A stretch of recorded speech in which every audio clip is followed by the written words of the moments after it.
Jumbo Scampi for limited. All for a price that will make you. How the hell am I supposed to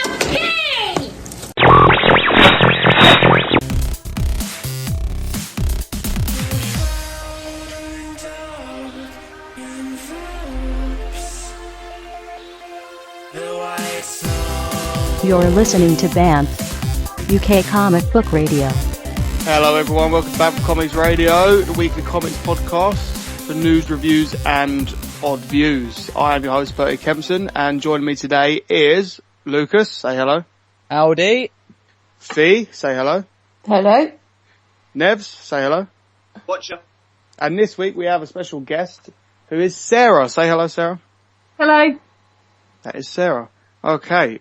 As I just said at the opening, we are a comics podcast, news, reviews, odd views, whatever. And we're gonna jump in and start. What are we gonna start with, guys? Or, even better, should we actually say hello to Sarah properly? Introduce yourself, Sarah. Introduce myself. Hi. I tweet on Twitter as at Saranga Comics. I read quite a lot of comics, mostly DC stuff, a few more indies, and a bit more Marvel, given that the New 52 isn't going very well, in my opinion. Okay, thank you very much for that. What should we start with, guys? We can start with news or what we've been reading. News. Nevs, to the anchor man. I am Ron Burgundy. Well, my favourite bit of news, and I'm going to preempt you guys with your film news this week, is the incredibly good news, in my humble opinion, such as it is that Hard Boiled, the comic, is being turned into a movie again. It's being directed, I believe, by the guy who's made one of the Fast and Furious movies. For the uninitiated, Hard Boiled was a mini-series written by Frank Miller and drawn by the sublime Jeff Darrow, released in the early 90s, just before the whole Legend imprint happened. Hard Boiled is a story about a robot who believes he's a tax collector, and within 4 or 5 pages, everything goes massively wrong, and it's this just hugely bloody, violent rampage through a future city. And Jeff Darrow is one of those guys who puts literally more idea into one panel than you'll see in most comics in a year. A lot of his work is double-page spreads of one thing happening in the focal point of the panel, but then if you look at the background, there's a whole tapestry of events going on, and the guy does such amazing body language and stuff that someone probably cleverer than me could basically sit out and go, do you know what, we could probably make a separate comic out of these 2 background characters who most people will never see. So yeah, Hard Boiled is coming, very happy about that. It would be nice to see a film adapted from a comic that isn't, a big Marvel character or not a big Superman character. So that's my first bit of news. Have you guys got anything? Did anybody see the full S.H.I.E.L.D. trailer this week? Yes, indeed. I did. We spoke a little bit last week about the teaser trailer, where we saw, was that put up on Vine, I think, wasn't it? So it's sort of 6-second loop. So yeah, now there's like a minute and a half something full trailer. What did everybody think? Really liked it. Really look forward to it. I'm interested. Yeah. I'm easily pleased, so I'll get happy about everything. It's only pilot footage, so it does look a kind of bit like roughish-ish, but it looks really good. So there's a character in it that a lot of people have been wondering whether he's going to be Luke Cage. Did you guys pick this up? We don't know who. I have heard. I can't remember where I saw it at now. That it was said it wasn't Luke Cage, but that could be it's not Luke Cage. It is Luke Cage. Yeah, I don't think it is, but it's interesting supposition anyway. It would fit easily with the Jessica Jones series that Marvel are putting together at the moment. The TV series. Well, in my opinion, the big thing is how is Agent Coulson alive? Coulson, whatever his name is, Coulson is a place. This is actually quite interesting, because if they go for life model decoys, that means they're introducing a whole new audience to the deaths, the kind of fake deaths that us comic book readers that get so used to and sort of don't care about anymore.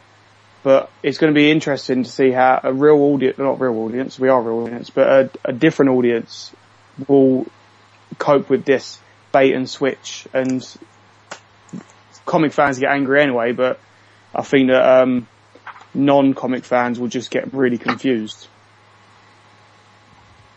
Don't know about you guys. That's what I'm thinking anyway.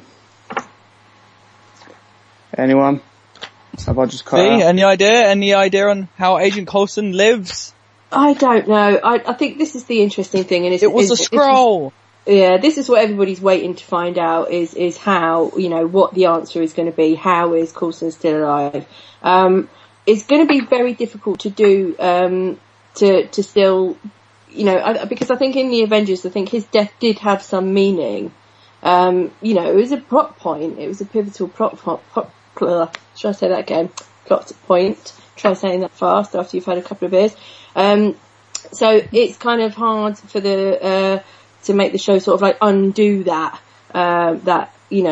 pivotal moment in the film. So it's going to be interesting. I mean, life model decoys, even scrolls. We've heard all of these sort of theories being bandied around. I really don't know. I really couldn't say. I just hope that it's good. I just hope that it's a good reason and not something stupid like he wasn't really dead. He was just holding his breath. Yeah, he just got stabbed in the back, so he's completely fine. Your breath means you don't get shot, is what you're saying. Yeah. Did he get? Oh, hang on, I can't remember seeing the Avengers movie. Did he get shot or? He got stabbed from behind by Loki. Yeah. You know what happened, don't you? Right, as Loki went to stab him, he didn't stab Coulson. He stabbed Coulson's ketchup packets he had waiting for lunch, and then he fell over. He was like, oh, and he wasn't actually dying. He was just really upset about his ketchup packets. There's an unseen so he just fainted from disappointment. Yeah, exactly. Now he's like, oh, I'm gonna have to go into mayonnaise. Pretty dick move then. Yeah. Well, I suppose back to our weatherman, Nevs, with what else is hot? I'm Nev with the weather. Bill Hicks. So the other thing is, Amazon seems to be quite keen to try and shift the Kindle Fire. Apparently hasn't sold spectacularly well, and not many people own one. So one way they've got to promote it is they're doing a sale over the weekend. As well, I don't know if they'll still be doing it by the time you guys listen to this, but it's happening right now in my time back in the past. So there's good things that are on sale for ridiculously cheap prices, like, for example, the Judge Dredd Complete Case Files, which has awesome stuff by Pat Mills and John Wagner and Mick McMahon and Brian Bolland, all four of whom have gone on to do amazingly good comics. There's also some Doctor Who comics in there. There's Lock and Key, which is loved by people. What else have we got here? There's a Serenity comic. I don't know if that's any good. I don't know anything about Serenity. Oh, it's a Joss Whedon thing, so there you go. Which one? What's it called? Serenity. Yeah, has it got a subtitle or anything to it? Serenity, Those Left Behind is the subtitle. That is good. If you like Joss Whedon, Firefly and Serenity stuff, that's good. There you go, guys. Seal of approval from Sarah. Serenity is quite good. There's also a few Hellboy volumes in there. A few Angel things. Okay, now we win. Because the Rocketeer Complete Adventures by Dave Stevens is in there for £1.49, which is ludicrously cheap, and you will never hear me say a bad thing about any Rocketeer comic ever, because they've all been great, but the original Dave Stevens stuff is amazing. So £1.49, what's that? That's not even 2 energy drinks, is it?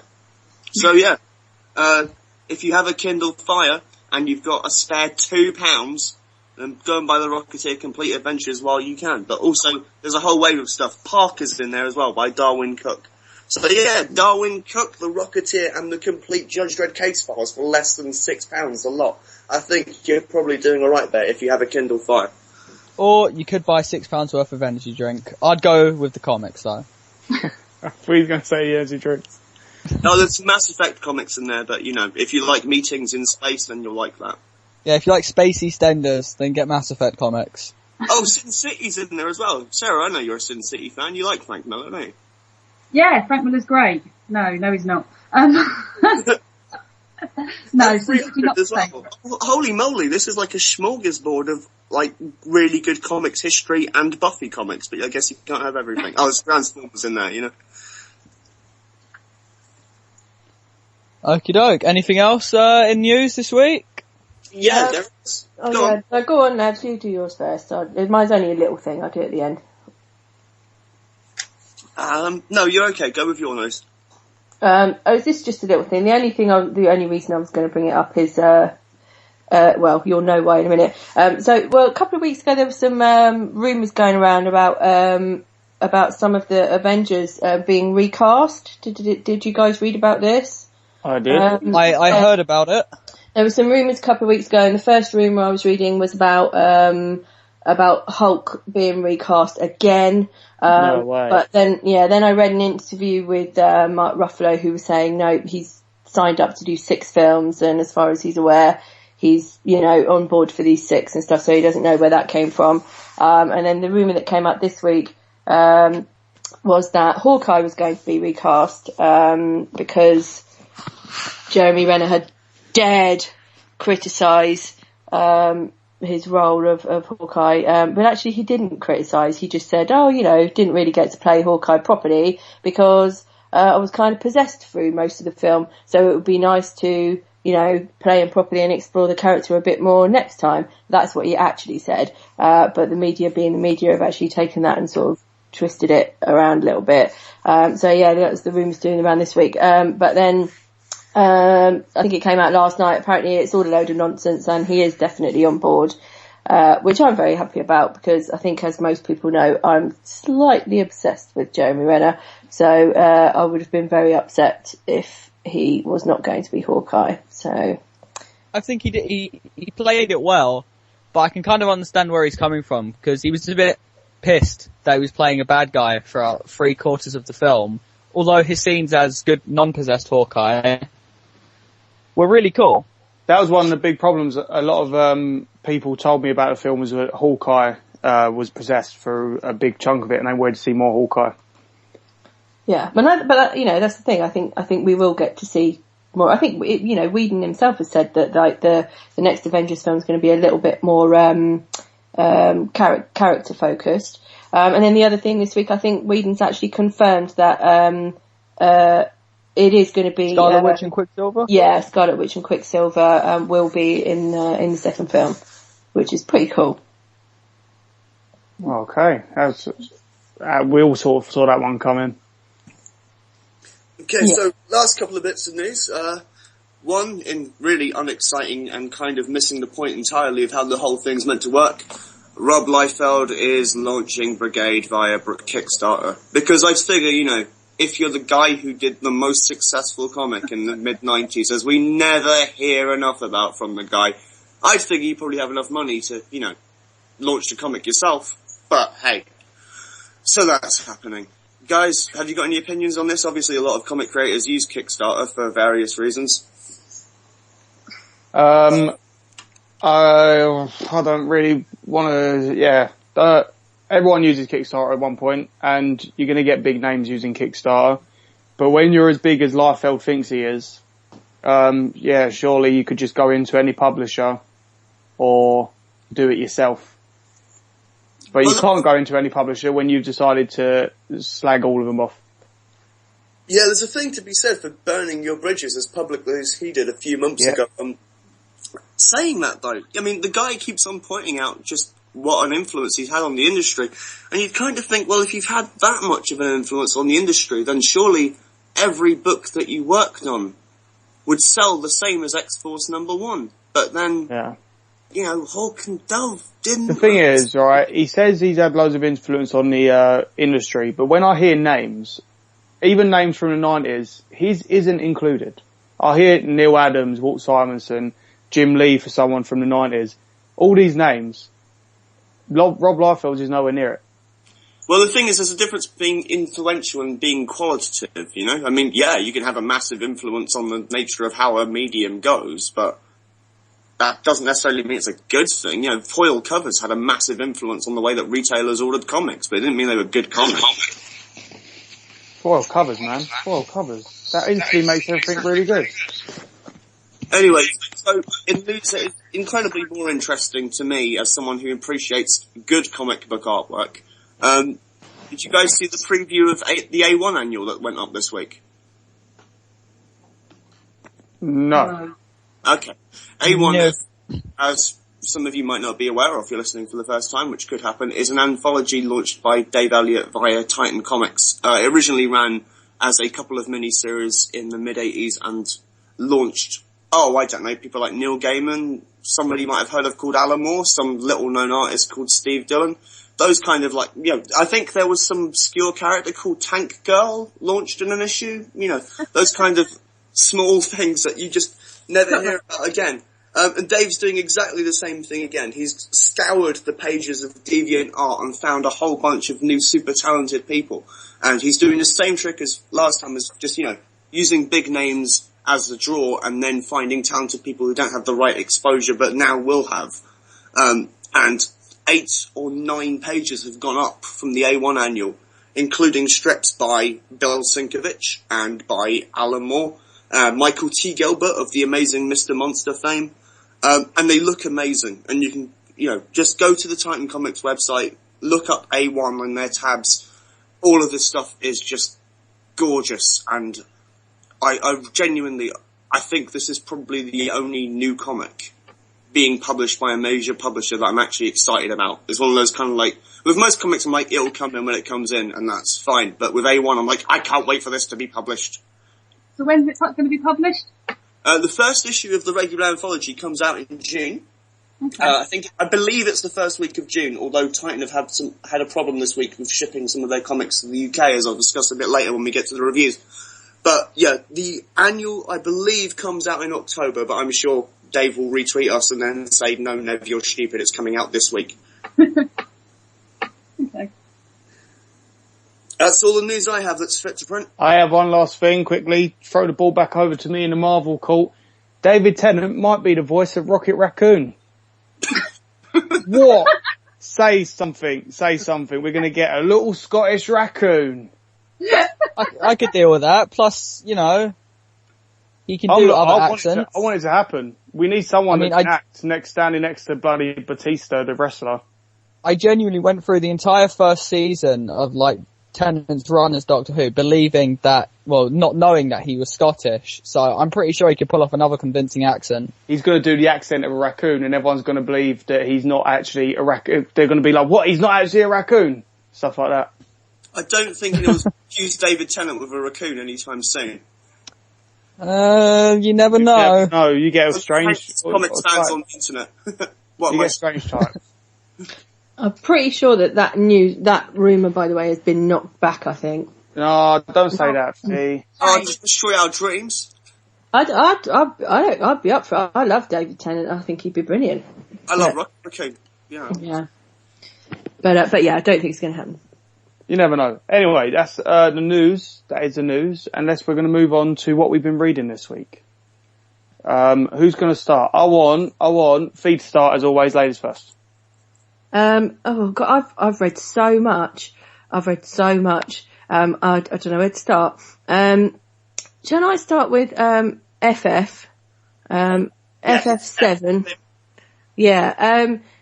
So did I talk about this last week or the week before? I can't remember. I'd been quite resistant to sort of starting this because as we may have touched upon on the show before, I hate the Fantastic Four, right? Can't stand them, can't bear them, don't like reading any comics about them, just, no. So I just kind of avoided it being in the, Fantastic Four family. But Bertie and a few other of my Twitter followers and people kept telling me to read it, saying how good it was. So last week I grabbed all the issues and read them all from the beginning. And first sort of few pages of the first issue I wasn't sure. By the end of the third issue I was in love. I love it. I love Scott Lang. I love Darla. I love the Molloids.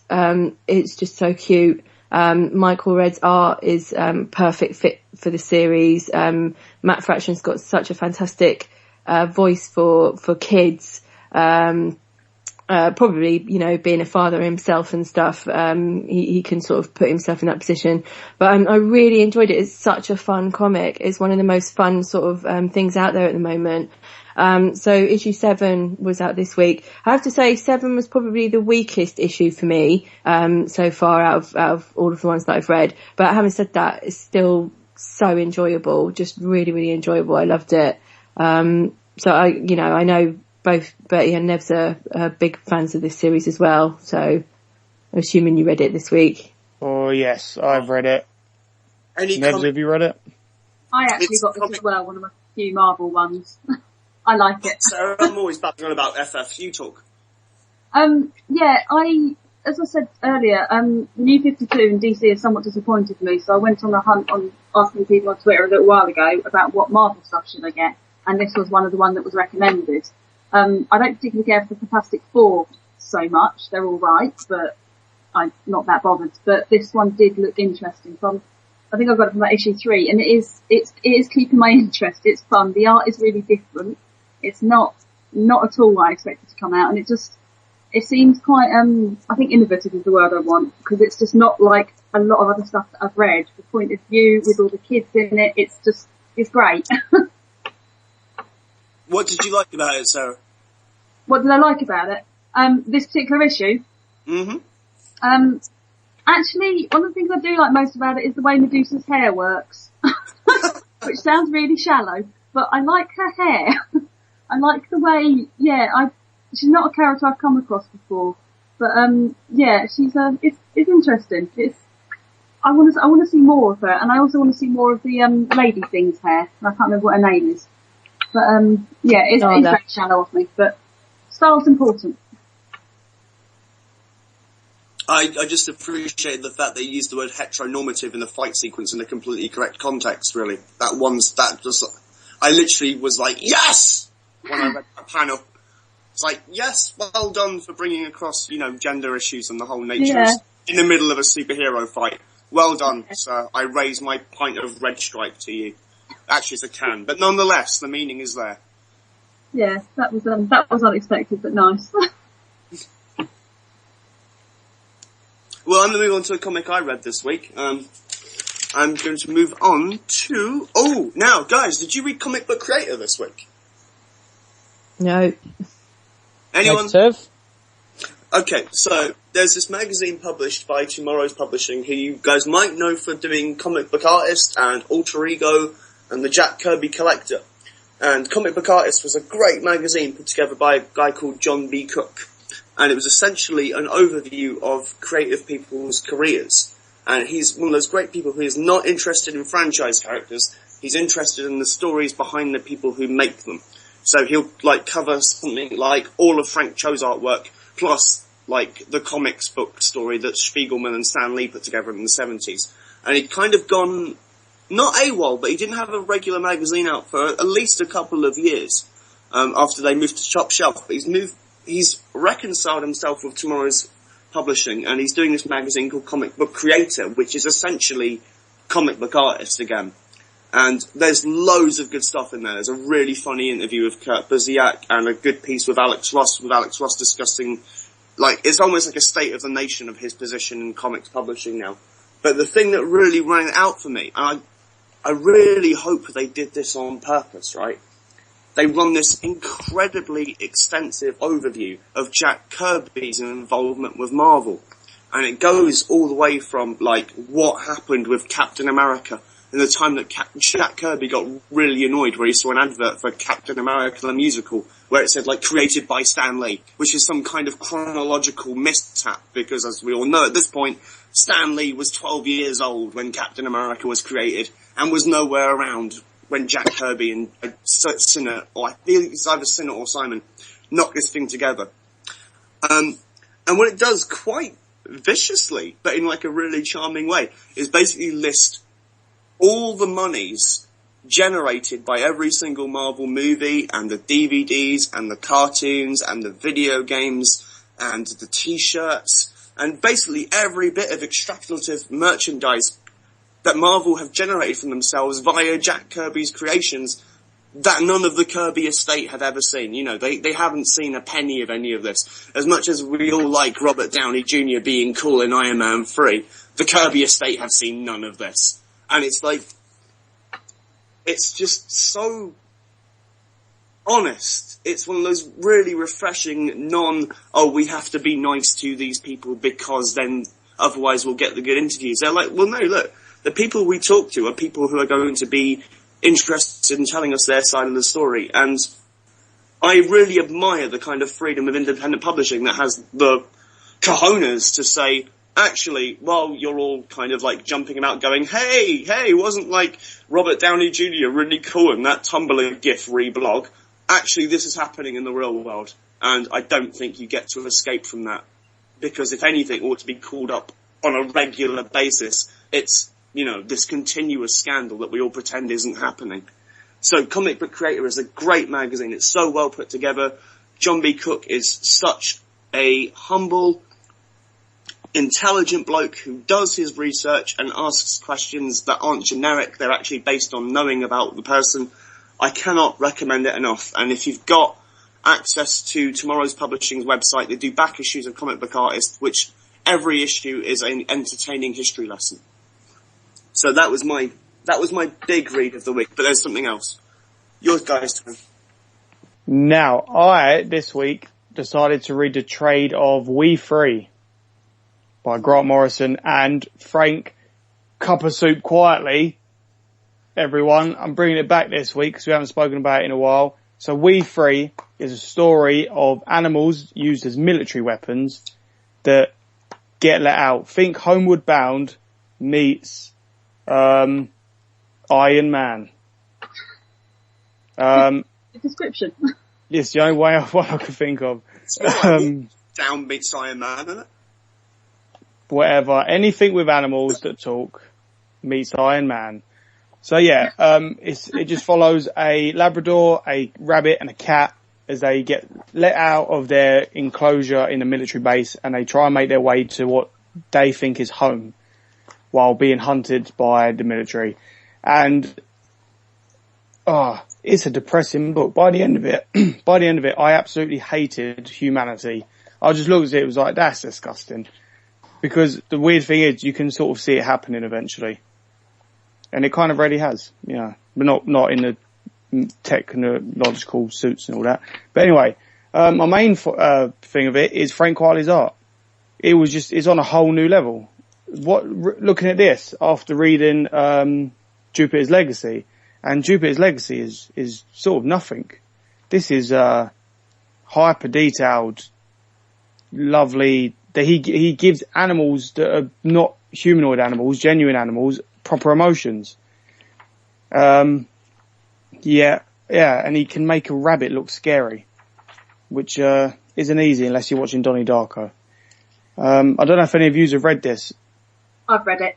I think it's brilliant. You read it? It is really brilliant. A lot of people. It's obviously you need to be of a certain mindset for it. Some friends I wouldn't give it to, but it's. I think it's really, really intelligent, really clever, really effective story. Really good. After reading it as well, I hope Grant Morrison doesn't own animals. I think he's vegetarian, isn't he? I think he's quite for the animal rights, so I assume anything looked after pretty well that he's got. Okay, because when you see like an American bulldog get his head blown off, you just have to worry that like there might be something up in that household.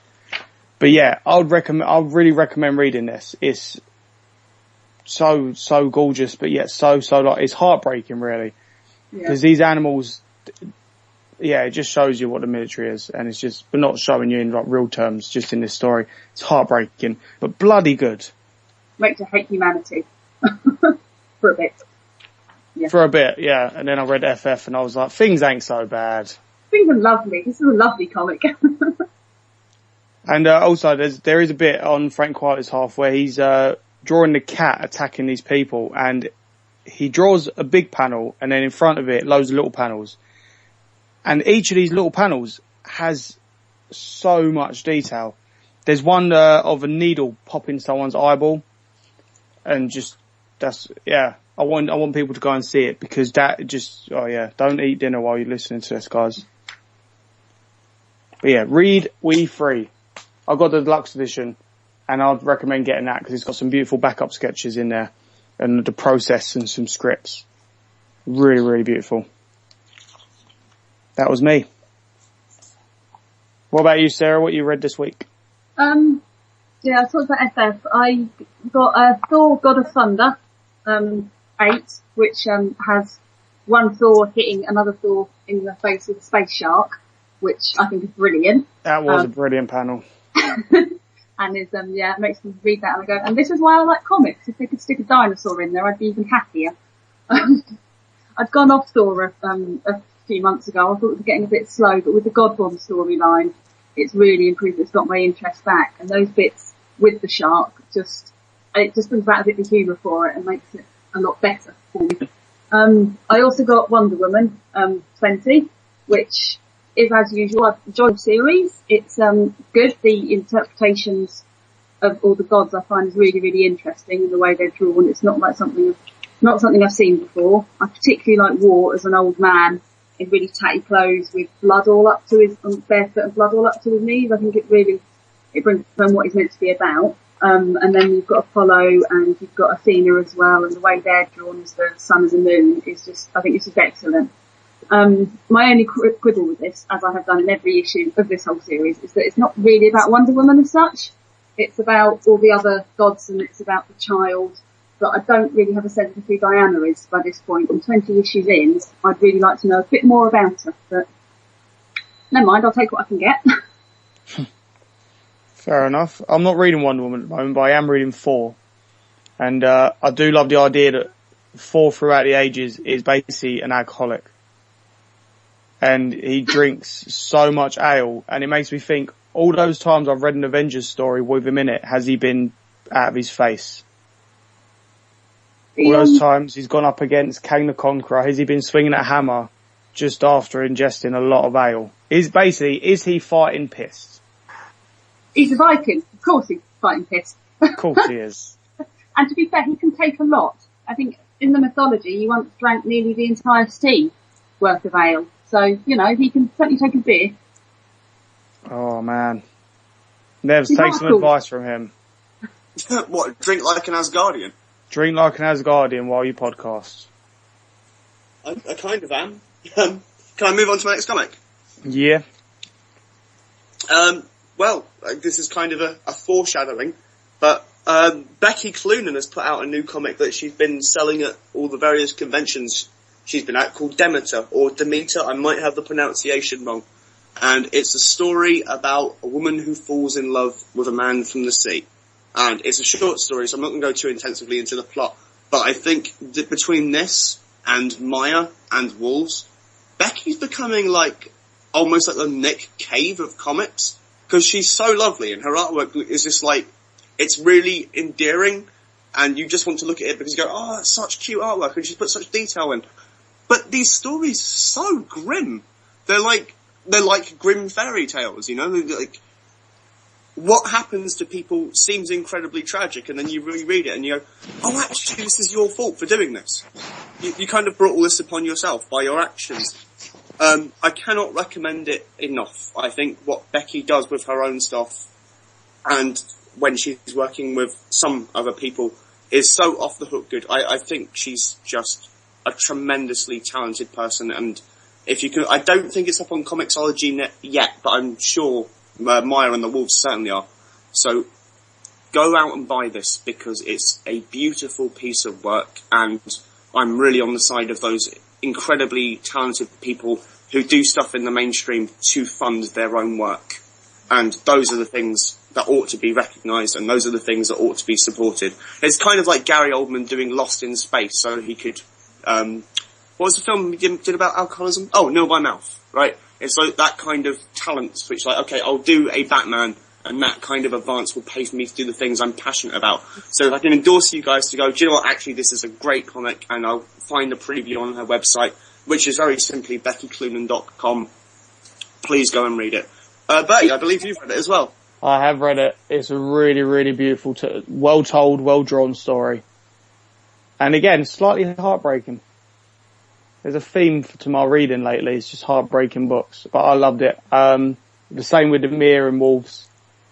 So good. I do as echo, Nevs. Go check it out. And basically anything she puts out, I'll just go and buy right away, because it's just brilliant.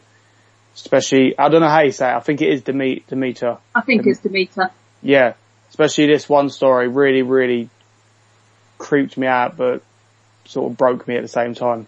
It's really nice, beautiful. God. Sorry, as you were, carry on. No, I was just going to say, and for a self-published book, the book that you get is actually really well put together. It's better than probably half of what DC or Marvel give you. It's really good. Go on, Nevs. I've got one more comic that I've read this week, but I don't want to jump you guys, so I don't want to do great big blocks of me talking, so if you guys have got another comic to talk about, please kick in. Okay, Fee? Well, I'm afraid it's that time again where we're going to talk about Age of Ultron. Can I say, it shouldn't be that time again, but thanks to their wacky publishing, we've done 8 months worth of books in, 3 months? How does Marvel's publishing schedule work? I don't get it. I've got stuff which seems I've got the last issue just 2 or 3 weeks ago. They do a lot of double shipping. But I have heard from some sources that they are slowing that down. I don't know why they do it, but they thought that if a book is selling well, they can get away with double shipping it. And with Ultron, they're shipping out an issue a week or an issue a fortnight, whereas an event book like this normally would ship out once a month over, 6 to 12 issues or whatever. But the reason they're shoveling this one out so quickly is because we've got another event coming up in the summer, which is Infinity, and this has already been put on the back burner, God knows how many times. And I think this is just a case of, right, we need to get this out there now. So let's just put it out as quick as possible. Yeah, speaking as a retailer, that's absolutely joyous when they do that. We really appreciate it as a kind of thank you, because you're not over flooding the market and not annoying the customers at all by knocking out something every 2 minutes. Yeah. Oh no, it's not in the least bit annoying, is it? Anyway, on to the comic itself. Not entirely sure that we've actually had many positive words to say about this so far, have we? And unfortunately, don't know about you guys, but I don't have anything positive to say about this issue. In fact, actually, this issue might be the worst one yet. It's, I think I was talking to Nevs and Bertie on Twitter earlier this week. It's really, really very difficult to pick out one positive thing about this issue. And normally, even if it's something that I don't like, I do try to find something in there somewhere, some positive. I don't have one. I just don't have one. The story is now not even about Ultron anymore. We're in an alternate timeline which Wolverine and Sue Richards have created by going back in time and killing Hank Pym. And we've now got RoboCop Tony Stark, who is, by all accounts the leader of the world or whatever. And lots of other characters popping up. We've got Charles Xavier and Emma Frost, it's just and Morgana Le Fay of all people has turned out to be the baddie. So I think that the premise is that it's turned out to be technology versus magic in this future timeline. I don't know where they're going with this. I mean, there's only this is issue 8. There's only 2 issues left, I just don't bother. I don't even think I want to read them. Yeah, I'm kind of in agreement. I just finished reading Annihilation Conquest, which is kind of a big kind of Ultron thing, and I was like, okay, so I'm going to read all of Age of Ultron now because Ultron seems cool, and then I'm like, where the hell's Ultron? What's this got to do with... Oh, I see Ultron robots, and then Pam, time change. Fucking time travel. Not only time change, but then this second twist, which takes it into even further away from Ultron. It's just... I don't know if they're trying to show us, Ultron's really needed because all this stuff happens. But it's called Age of Ultron. Show me Age of Ultron, not Age of Bald Iron Man. Okay, I think you guys are being unfair at this point. I think where the narrative has gone is Wolverine has killed Hank Pym. Therefore, we're just seeing the effects of that. And we don't know that this alternate timeline isn't actually what the Marvel timeline is going to be at the end of Age of Ultron. And that all the other books will end up reconciling themselves to this fact that there is no longer a Hank Pym. And, to be honest, most of the stuff we like, the good Marvel books like Journey into Mystery and FF and Hawkeye and Daredevil and Superior Spider-Man, I know I'm alone on that one, aren't too affected by this continuity shift anyway. It might be that these issues are just actually a kind of this is the status quo now. Now all of this is the Marvel Universe, and this big war with Morgana Le Fay is actually a quick, here's what's been going on. And to be honest, because we're now so, for want of a better word, jaded to any shift in the Marvel paradigm, the cynicism that we all had when we heard Wolverine's probably going to snuff it in the next 12 months is just well, why not just go, do you know what, here's everything. We're just going to muck about with things. I agree. I thought it was a particularly uninteresting issue. I think it was very well drawn, though. I believe it's Brandon Peterson drawing it this month, and he does some great art. I think there are interesting events, but I think the way they're delivered makes us not care. And I think that's the problem with it. I think if it's something's well written, it doesn't matter if it's Galactus destroying the Shi'ar warships, or if it's Aunt May having a conversation with Willie Lumpkin. If it's well written, we'll be into it. The scope does not denote the quality. That's what I believe. A quick thing on that, this is the Marvel Universe thing. We kind of do know that's not the Marvel Universe because of solicitations. Well, speaking as a slightly aggravated retailer, the solicitations for the final issue, and this is one of my major bones of contention with Marvel anyway, is whenever they pull this kind of event stuff, every single time, the final issue, because they don't want spoilers getting out there, is marked as classified, right? It's just, here's the price, here's the creative team, there's a black image, and I can understand for you guys, when you buy previews, you don't want to have the thing spoiled for you and they don't want you to know. From our side, we don't get any inside information. We don't know any more than you what's actually coming in the comic. So we have to order these things based on, literally hope and faith, but not, any kind of, oh, by the way, guys who work at X comic shop, Galactus is going to eat Franklin Richards in this issue, and it's going to be a major media thing, so you should probably order more copies. And that is a thing that really needs resolving, because we cannot order comics based on pissing about with spoilers and stuff. This is an actual business and not just not trying to outwit the fan community,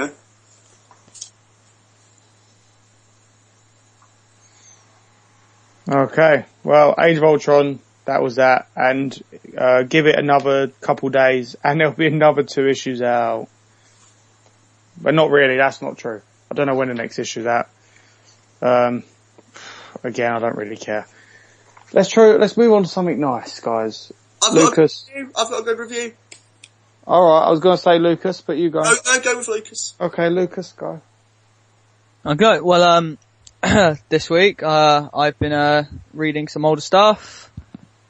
Annihilation, Conquest, and Runaways. Onto my bit about Runaways. I'm really, really impressed with it. I had, Bert and a few other people pressuring me into reading it, including our editor, saying, Runaways is amazing, you should read it. So, I read it. And, yeah, it's quite good. I'm enjoying it. I'm only up to issue 3 so far, which is kind of just after, well, for those of you who don't know, it's about a bunch of, kids who are the children of, supervillains. And in the first issue, they discover that their parents are supervillains. They witness their parents sacrificing a girl by the looks of things, and they're part of some sinister organization known only as the Pride. And, yeah, they all decide that we got to find out what our parents are doing, and so they all band together, this group of kids, and they start snooping around, playing Scooby-Doo mysteries. Yeah. And the coolest thing so far is there's a velociraptor that responds to mental commands. The dinosaur in it is amazing. I'll say that now.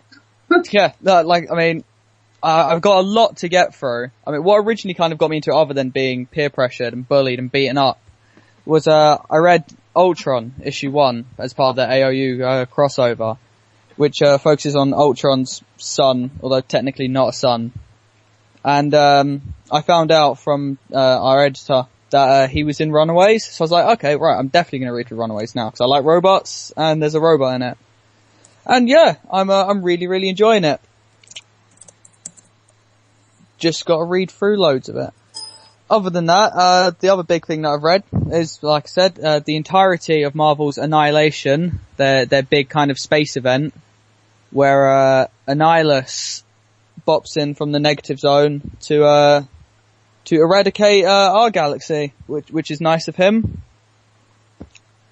And that was also really good. I mean, I hate sci-fi in comics really, really badly. I was reading Green Lantern for a bit, and I was like, yeah, this is okay, but yeah, not great. So I decided to take a gamble and read Annihilation. I've got to think that has got to be one of my favourite big crossover events ever told, written, whatever. Really, really good, and there's so much to it as well. All the kind of the prologue stuff, like ranging from Thanos to Drax the Destroyer to Supergirl. And, yeah, it's just so great. And the art, like the covers, I think the same guy did the covers, throughout all of them. I can't remember his name. Anybody can help me out here? Anybody remember the artist behind it? On me. Names are lost on me altogether. Okay, well, if I could have like a wall of just these covers, that would be fantastic. It is so nice. And I get to see some of my favourite characters just, being badass. I find it funny, Lucas, that for someone that hates sci-fi, you've read pretty much everything big sci-fi Marvel-wise. Yeah, you read Infinity Gauntlet. Yeah. Oh yeah, I read Infinity Gauntlet as well. Oh, I'll get started on that in a second. And I also read, to kind of read some of the current stuff, I read Guardians of the Galaxy, issues 1 and 2. Also really good, although don't like Star-Lord's new look. I miss his Annihilation look. Yeah, that's fair enough. I miss that look. It's more military style, if I remember correctly. Can I ask, is it only sci-fi and superhero comics you don't like, or sci-fi in any comic? Oh, it was kind of sci-fi in general. Just, I kind of think space is a really big thing to do. Again, I'm gonna pull up. You are like the biggest fan of Mass Effect. Yeah, the biggest fan of Mass Effect. But kind of Mass Effect, everything's there. Like, everything. And, I don't know, maybe I'm just a big hypocrite. You're a big hypocrite. Yeah. What you should do to change your mind, there's a book called The Chimpanzee Complex that is published by Cinebook. I think that's how you say it.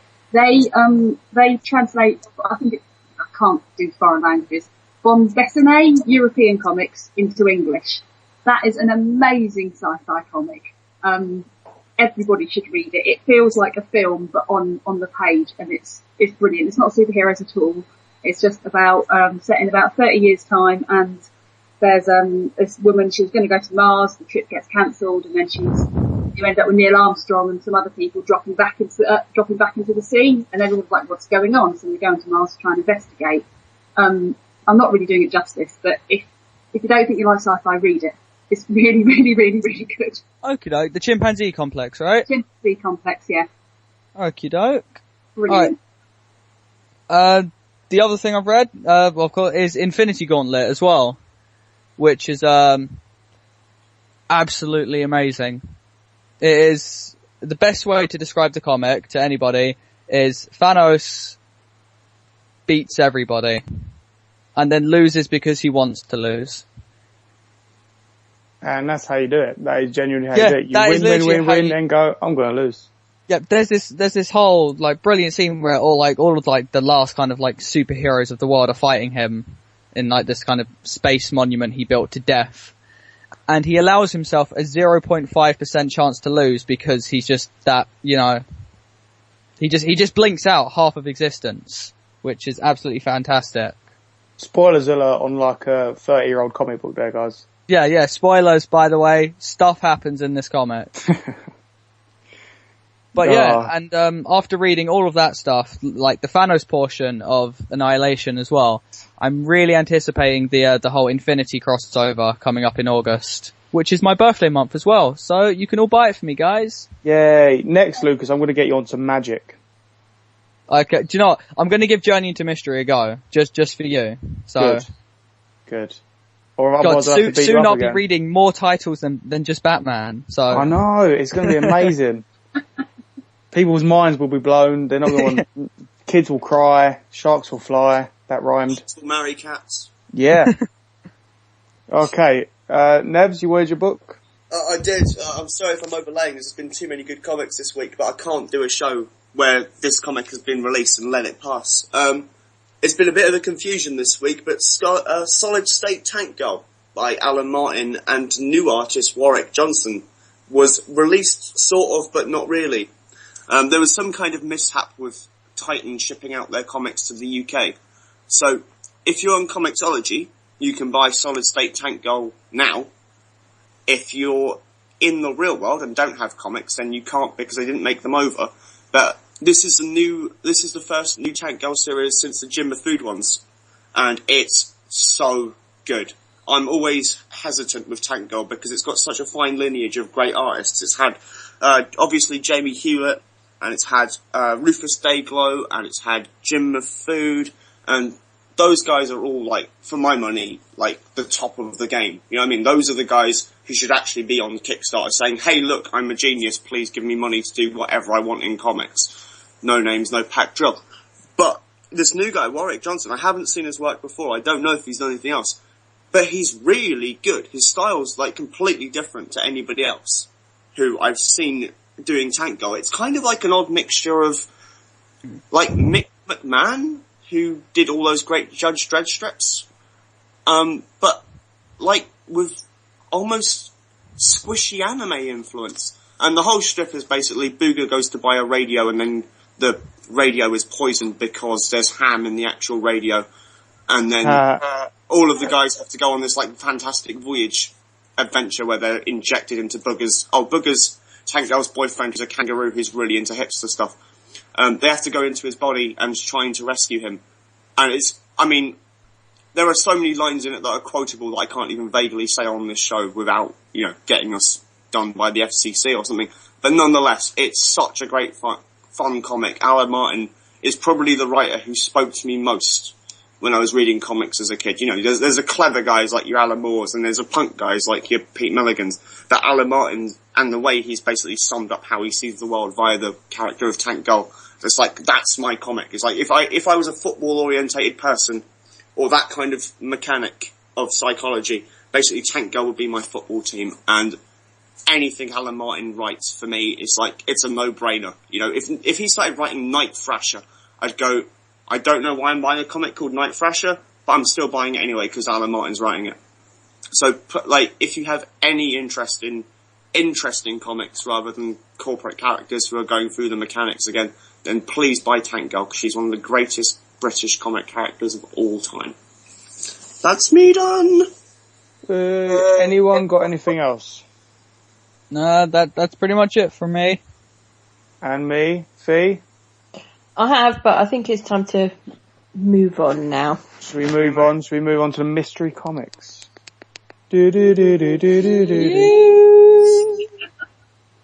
Okay, guys, Mystery Comics this week was provided to us by Sarah. So, Sarah, why don't you tell everyone what the Mystery Comics were?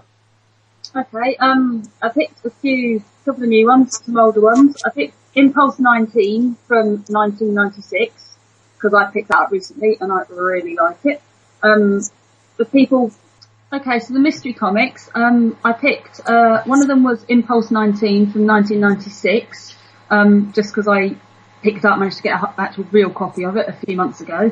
Really enjoy it. Impulse is a teenage speedster from the future. I think he's Barry Allen, who was the second Flash's grandson, and he was brought up in a virtual environment and is somehow back in the present day. I can't remember how, but anyway, it's done by Mark Waid. I think it's really fun.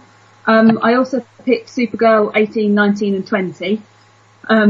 Mostly because I am a massive Supergirl fan, and while I have really enjoyed the artwork on this New 52 series, it's only really from issue 18 that I thought it started getting fun again.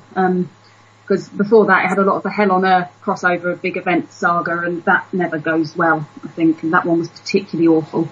And the last one I picked was Princeless, which is done by Action Lab, so technically an independent, I guess, about a princess who has been locked up in a tower, as happens in this world, I think, when everybody every girl gets to about age 16, and then decided to befriend a dragon, break herself out, and rescue all her sisters. And this is, I think, issue number 6. No, it's issue number 2 of the second volume. And I've been a big fan of this since it first came out. Again, to keep talking about things which are great, this is really, really great. Okay, so let's start off. Who would like to start us off? Sarah, you can start us off if you want, or Nebs, or anyone. Anyone. Okay, I'll do it. I'll start off. Come on, guys, let's do this. Okay, I'm going to start with Impulse, because I was a bit confused by Impulse. Glad I wasn't the only one. Right, Lucas, as you know, this week I've had virtually no sleep, right? Uh-huh. So my mind was a bit scrambled. So when I read this book, it went a bit more scrambled. I didn't realise that, I didn't realise he was in a dream. And then I did stop and pause and questioned, what am I reading and why am I reading it? It was Mark Waid as well. But by the end it all gets resolved and I understand and I'm not a massive idiot. But yeah, despite me being really confused, I thought it was quite a fun issue. I don't think I've read anything by Alan or, Impulse / Bart Allen / Teen Titans / Young Justice. But from what I've read, he's an interesting character. Tiny bit confusing. Bill Clinton shows up. Yeah, that Lucas, dates it, doesn't it? Yeah, dates it. What is that, like 90 something? Lucas, you was confused as well then? Yeah, no, I was just kind of, once again, I was just being stupid, where I had to go back and reread it just to double check that it was part of like a dream sequence. And also, what was up with his hair? That is how his hair is. When you're really fast, your hair goes like that. That is, so he's gone for the whole Super Saiyan look. Yeah. That's what it is. I really wish I could make a joke about shampoo, like if there was a shampoo called Impulse, but there's not, I don't think, so. You never know, there probably is somewhere, man. Yeah. But, I was just kind of a bit confused, and I wish that there was other stuff that I could have read beforehand, so I could have kind of got what was happening a bit more. Okay. Well, would you go back and read it though after reading that issue? Yeah, maybe. Maybe. Yeah, maybe. Only maybe. Oh. Yeah, it's a maybe. It's a maybe for me. Like I said, I don't like being, like, jumping in halfway through something, so I kind of prefer to be there from the very beginning, you know. Okay, Fee and Nevs, what did you two think? I didn't like it. That's it. That's Fee's review right there. That was the best. Like That was the best review in the world. Yeah, I couldn't believe it was Mark Waid, actually. What didn't you like? All of it. All of it? Fair enough. Yeah, I just didn't like it. Okay. I didn't like the art, I didn't like the story, didn't like the character. Okay. That's a good review. I love that review. It sounded like the comic just slapped Fee in the face, and Fee's like, I didn't like it. I didn't like it. Yeah. Some previous traumatic experiences being relived via Impulse. Okay, Nez, what did you think? Well, in a surprising twist of fate, listeners, I totally disagree with Fee. I'm guessing from the reaction of you guys that you don't know who Impulse is. So a little quick bit of summary is, Mark Waid basically swerved the entire DC Comics fan base when he was writing The Flash a while back. Quite a long while back. It was the last really good run of The Flash, for my money, was when he was doing it. He did a story called The Return of Barry Allen, and it was essentially trolling all of the fans who'd been writing to him forever, saying, please bring back Barry Allen as The Flash. So he brought back Barry Allen as The Flash at the same time as Wally West was knocking about, but it turned out to be Professor Zoom, and pointed out all the reasons why bringing back Barry Allen as The Flash would be an incredibly bad idea. But I guess Dan Didio didn't read those issues when he brought Barry Allen back. So having established that Wally is now The Flash, the next thing he does to cement the legacy of the new Wally West Flash is create a Kid Flash. And you're quite right, it is one of the descendants of Barry Allen. That's who Impulse is. He's Bart Allen, named for Barry. And Impulse was the comic that made me really, really get into Mark Waid. I thought Humberto Ramos did such a great run. I could see why he's like the go-to guy for pretty much every publisher, because that guy draws everything so well and gets it out on time. I agree. I've not read many comics I don't like by Mark Waid. I have to say it's a bit of a stretch. It's usually when he's had to collaborate with somebody else on a project, say Kingdom Come. But I think Impulse is such a good example of him being really quick and really funny and understanding how mentor and student relationships would probably actually work, and the whole dynamic between Bart and Max Mercury, who's the guy who basically says, okay, look, you can't just run around at top speed. There are things you have to understand about how this works. I think it's a great book. I really am sad that there isn't an ongoing Impulse comic by Mark Waid now, to be honest. So I really liked it. I thought it was a good call on Sarah's point. Well, thank you. I say what you said about the father-son relationship. That is, the sort of mentor-mentoree relationship. That is one of the reasons why I do have really enjoyed this series. I don't think other comic series, at least the ones that I've read, have explored it to the same extent. But I think it worked. But I'm sorry, other guys didn't like it that much. Okay, let's go on to Supergirl. Supergirl! I've got some things to say, so I'm gonna wait. I'm gonna wait, okay? I'm gonna I think I'm gonna go on a whim here and say that my views are gonna echo yours. Okay, well, why don't Sarah and Nebs, you go, and then us three, me, Fee, and Lucas will go. Because we got issues, we got words. Nebs, do you want to go first? Judging by the harshness of your voice, actually, I'm willing to let you go first. I don't think I'm as passionate about this as you are.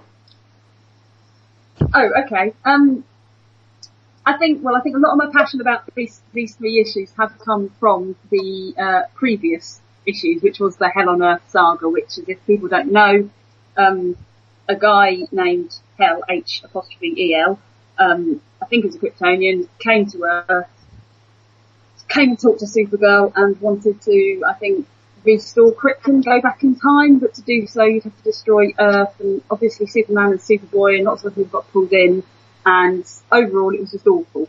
I'm not a fan of big crossover events anyway, and I'm not a fan particularly of the other Superman or Superboy titles.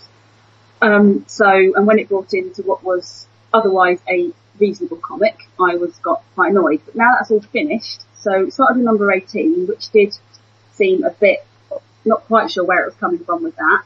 But it's like, okay, slightly new direction, that's fine. And then 19 and 20, I mostly enjoyed for the fact that Power Girl got introduced into the Supergirl bit, and they didn't beat each other up, which is a vast improvement on the previous series, where the first thing they did was have a fight, and it was just, it made for bad reading. Whereas this, I really like their relationship, the way they've got on together, the way they fought beside each other, a bit of friendly snark between them, but on the whole, they recognise that they're similar souls, and decided to fight the bad guy instead of each other. So yeah, I enjoyed it, but I am a big Supergirl fan. So if you're not a Supergirl fan, you might not like this so much. So I'm interested in your views.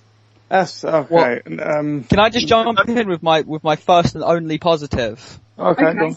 The Kryptonian robot is really, really cool. I knew you like that. I knew you liked that guy. Can you please follow the blue lights, while they're having an argument? Please follow the blue lights so I can kill you. Come on, guys. Okay, right, fine. I'm gonna kill you. I knew you like that. Nevs, what did you think? I don't know how to put this. I like that I am aware that there have been really, really good Supergirl comics, right? The Peter David and Gary Frank run was astoundingly good. Phenomenally good, right? That's a good Supergirl comic, and I probably like World's Finest with Paul Levesque and Kevin Maguire and George Perez alternating on the art, right? Mm-hmm. That's a really good Power Girl comic. It's nowhere near the Jimmy Palmiotti and Amanda Conner one from a while ago, but it's still pretty good, right? When you've got that kind of legacy of talent and good work to live up to, and then you put out this piece of crap, I don't even know. There are times when I just wonder if DC actually have any editors anymore. If they just rubber stamp stuff and go, yeah, print it. It's just like, why would Karen not recognise the notion of a concept called Supergirl when that's pretty much what she was in the universe she came from? It was like, why are you people just... I appreciated that there was an explanation of the fact that Supergirl has been acting like a psychopath since the New 52 started, where her reaction to everything just seems to be, I don't like this, therefore I'm going to hit in the face and then sulk and then violence and then wham. I was like, oh, okay, I guess it does make sense that she's acting like this ridiculously to everything. I just assumed it was bad writing, to be honest. But, yeah, really just bad. The covers were alright. The covers were alright. That's my quote for the back of the trade paperback when they publish it. The cover for 19 is alright. The cover for 20 is rubbish. Trying to be diplomatic and nice to some research on it. Never just trying to be nice. It never happens. The staples didn't cut my finger when I read them. That's my positive review. Okay. Fee, can you lead the charge? I hated it. I really, really hated it.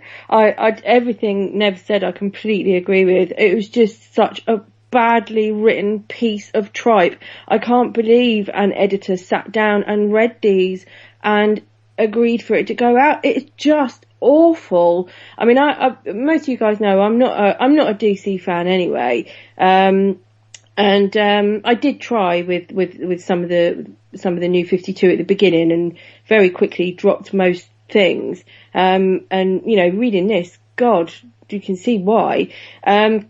But, you know, besides the story, I just wanted to say some stuff about the art and the outfit. The costume. I haven't seen, right, okay, maybe I should mention that I watched, Supergirl. I watched the film a couple of weeks ago. This is a childhood favourite of mine, that film. Something that I grew up watching. Watched it again a couple of weeks ago.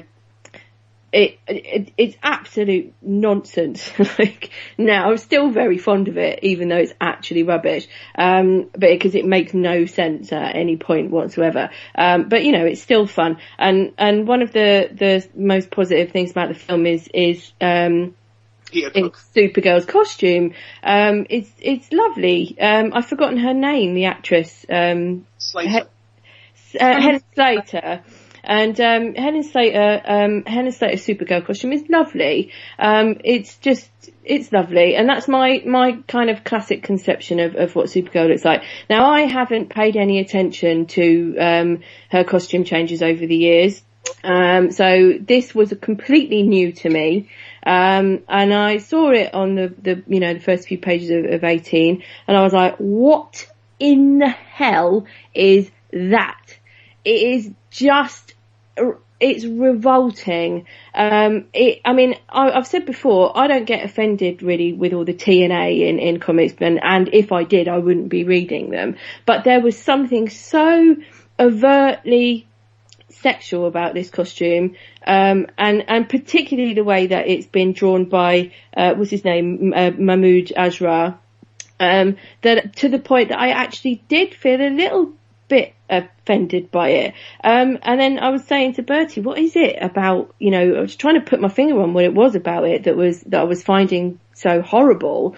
And first is, as Bertie pointed out, the knees, the exposed knees in the boots. What the hell that is, I don't know. And the big red triangle that's saying, hey everybody, look at my lady garden.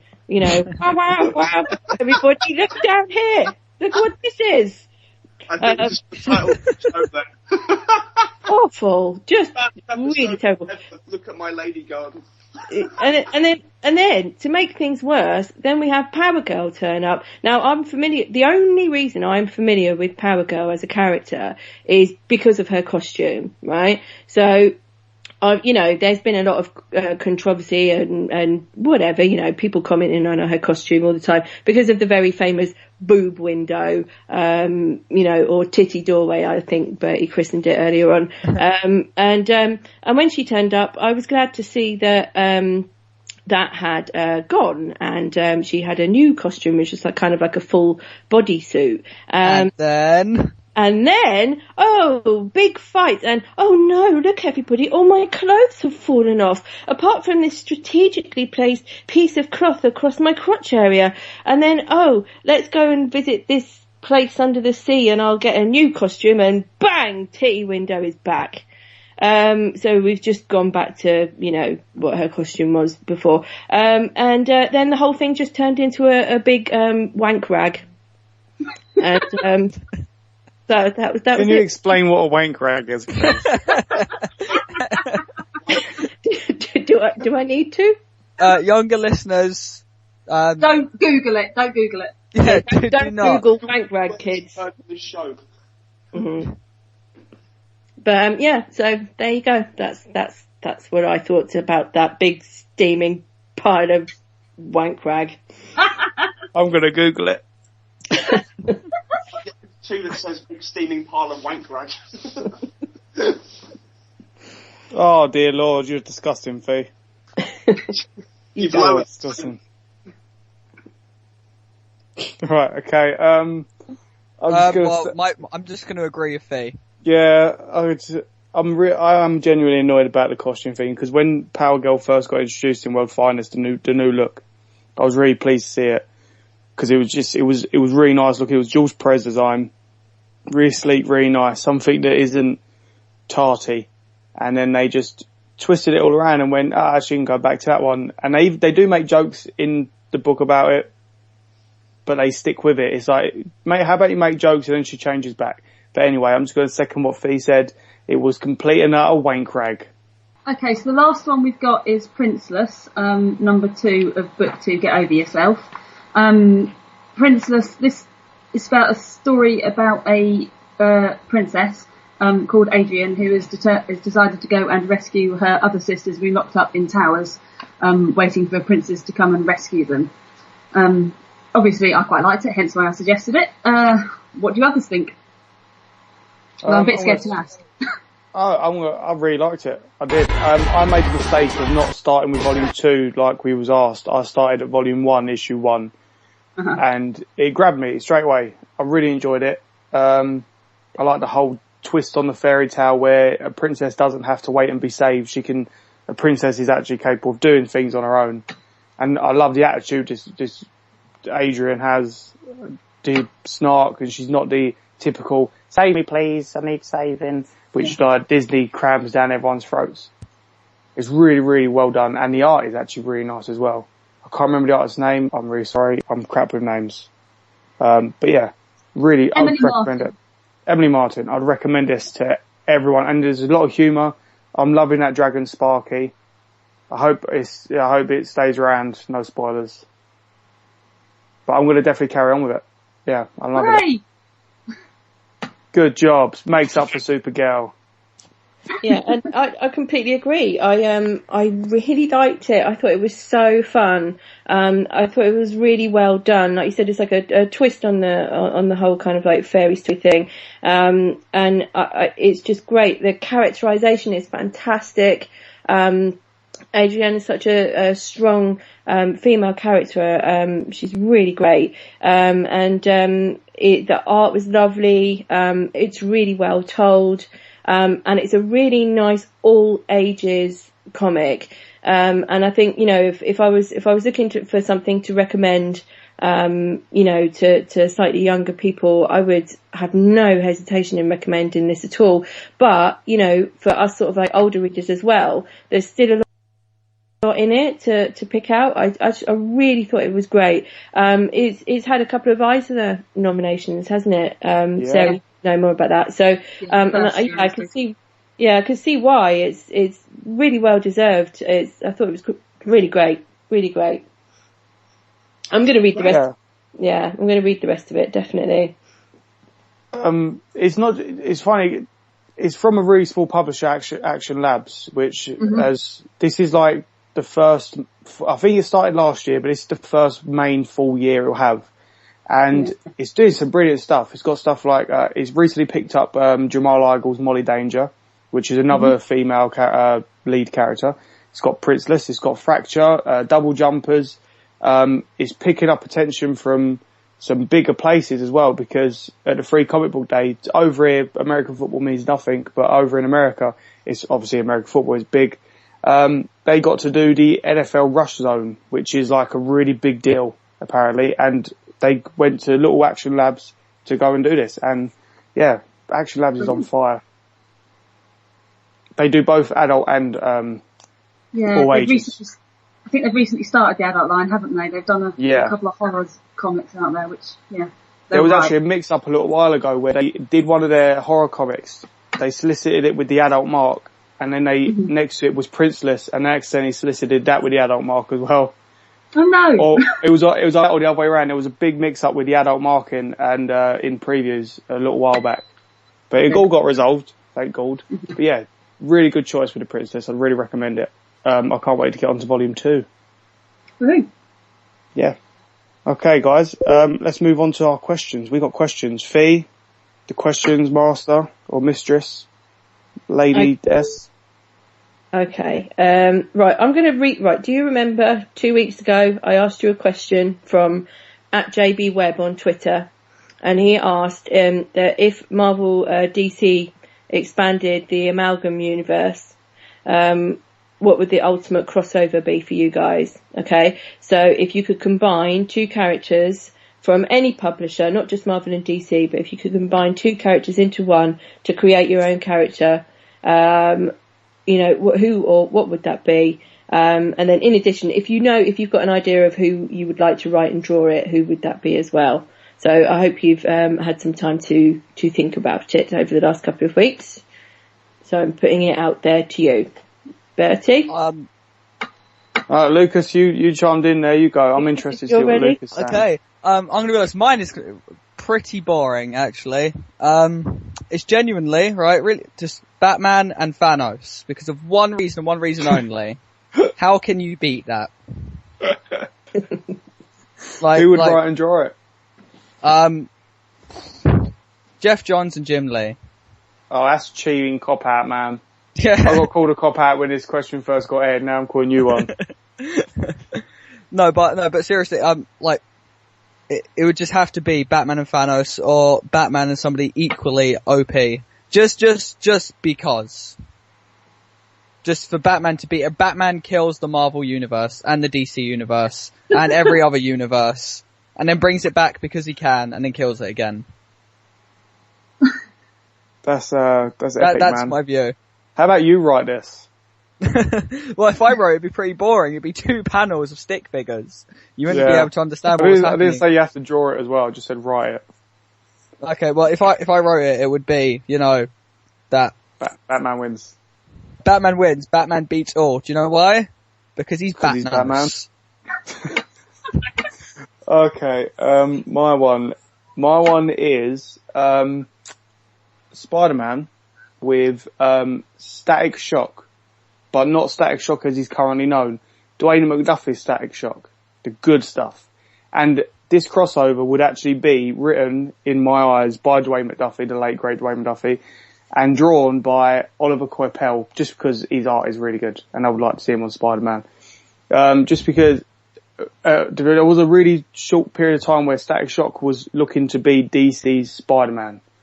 This teen hero who's, learning stuff and whatever. Really, really, really cool character.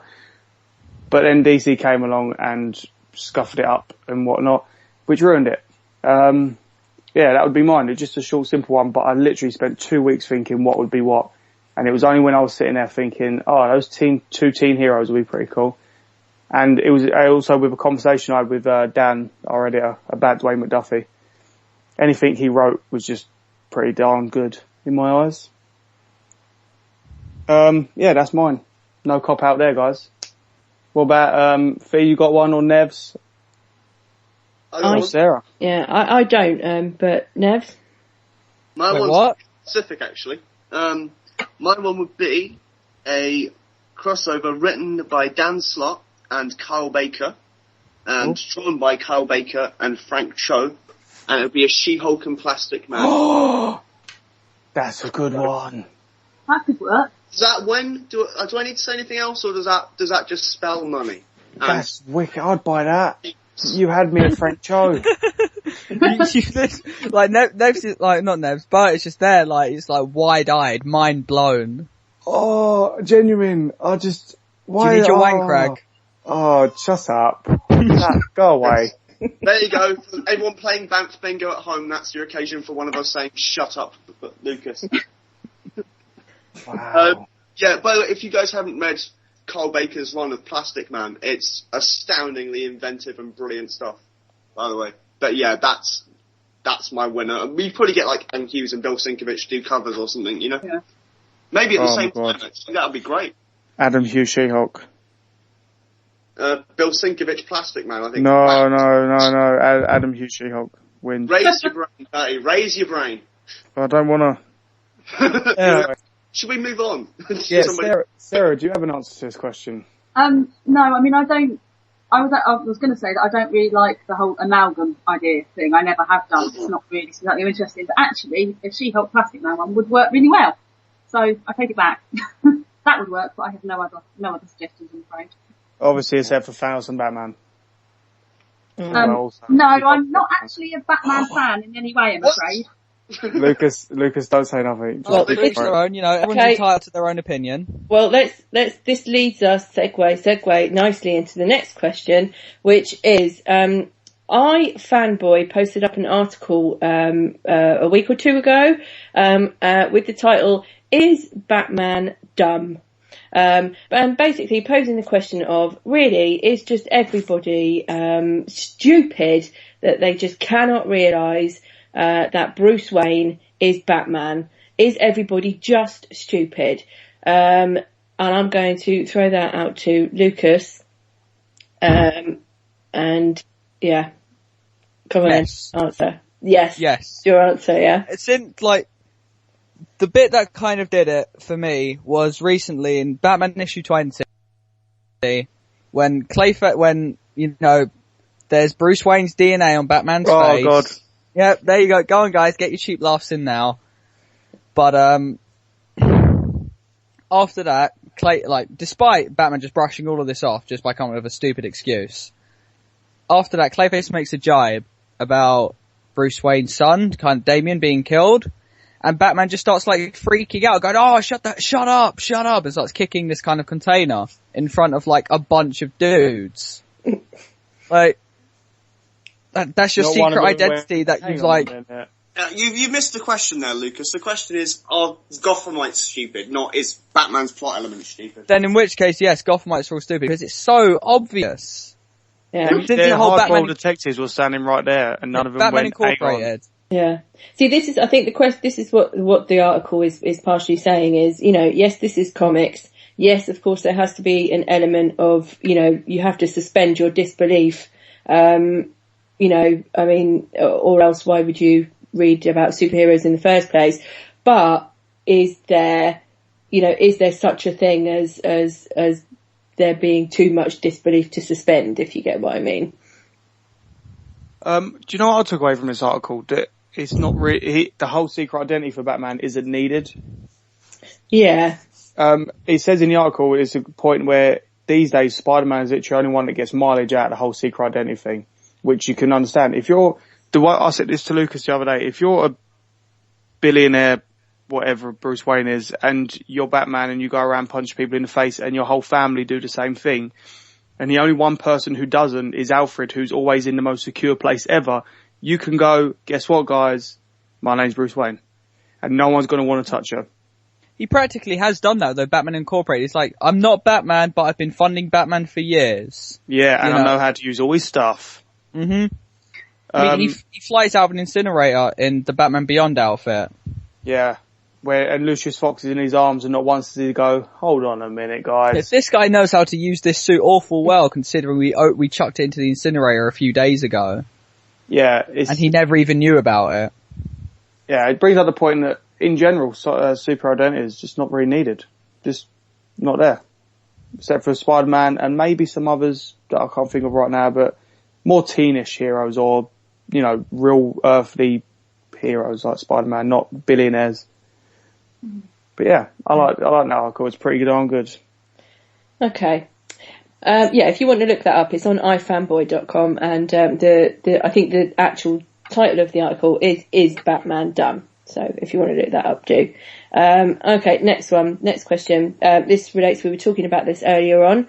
Are Marvel and ABC in danger of hyping up expectations for Agents of S.H.I.E.L.D.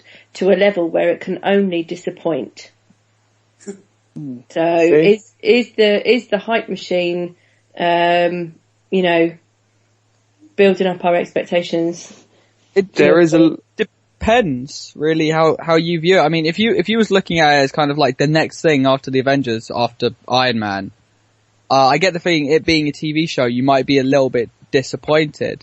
Yeah. But on the other hand, if you're looking at it as it's a cool like TV show that ties into the film universe that you can just kind of watch to kind of sate your appetite for a bit till the next big Marvel film comes out, then it'll be great. You see, what they've done as well is they put a lot of backing behind it. They put a lot of effort into it. They've got Whedon and Whedon's team involved, so it's going to have substance that will last the hype. The hype is big, is massive. People can't wait for it. But there's backbone there, so I don't know. It could, if you're expecting the Avengers on the TV screen, then yes, you're going to be disappointed. If you're expecting something that is in that world with that same humour and that same tone, then no, you won't. Yeah, I think this is the same with anything these days. I think with the internet and with Twitter and Facebook and everything, and teaser trailers and trailers, and there's all this build up all the time and everyone's talking about everything, and the hype machine is just such a huge thing these days in the media and with everything and everybody, and it's just rolling until we get to actually experience the thing for ourselves. And I think some people just love to kick something down the minute that it's the minute that they've seen the first episode. I can see it now already. All those people straight away after the first episode, straight on Twitter, that was rubbish, that was crap, that was da-da-da.